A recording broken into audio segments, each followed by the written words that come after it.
pinakbit at pinangat. Lalabay na natin yan, siyempre. Ginisa to sa manok pang pinakbit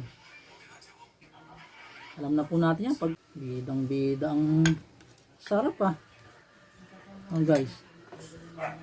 Sampalok